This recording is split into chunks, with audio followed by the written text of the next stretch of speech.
እንግዲህ ውድ ኢትዮጵያውያን ዛሬ የመጣሁበትን እንግዲህ በርካታ ነገሮችን ስለ አማራ ፋኖ ብሔራዊ ንቅናቄ ይነገራል። በአሁን ሰዓት ዓለም ስለ አፋብን ስለ አማራ ፋኖ ብሔራዊ ንቅናቄ እየተናገረ ነው። ወደድንም ጠላንም የአማራ ፋኖ ብሔራዊ ንቅናቄ የአፍሪካ ቀንድ ቀጠና የኃይል ስበት ሆኗል። ይሄ ማመን አለማመን ያንተ እጣ ፋንታ ነው። እኔ ለማሳመንም አልለፋም። በተግባር ተፈትኖ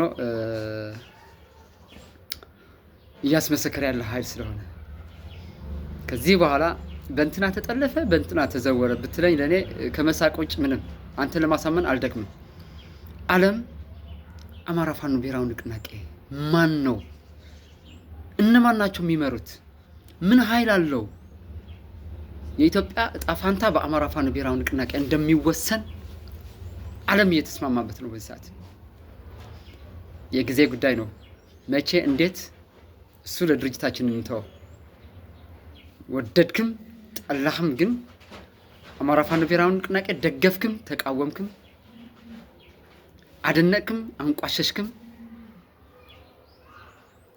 የውሸት ትርክ ተናገርክም እውነታውን ተቀበልክም የአማራ ፋኖ ብሔራዊ ንቅናቄ የሆርን አፍሪካ የአፍሪካ ቀንድ ቀጠና የስበት ኃይል ሆኗል። ህወሓት ይፈልጓል፣ ሻዕቢያ ይፈልጓል፣ ኦነግ ይፈልጓል፣ ኦብነግ ይፈልጓል፣ አገጉም ይፈልጓል፣ ሁሉም ይፈልጓል። አብሮ መስራት ሁሉም ይፈልጋል።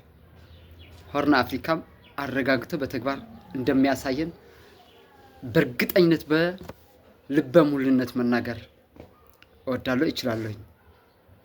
ድል ለአማራ ፋኖ ብሔራዊ ንቅናቄ፣ ክብርና ሞገስ ለትግሉ ሰማዕታት። እናመሰግናለን።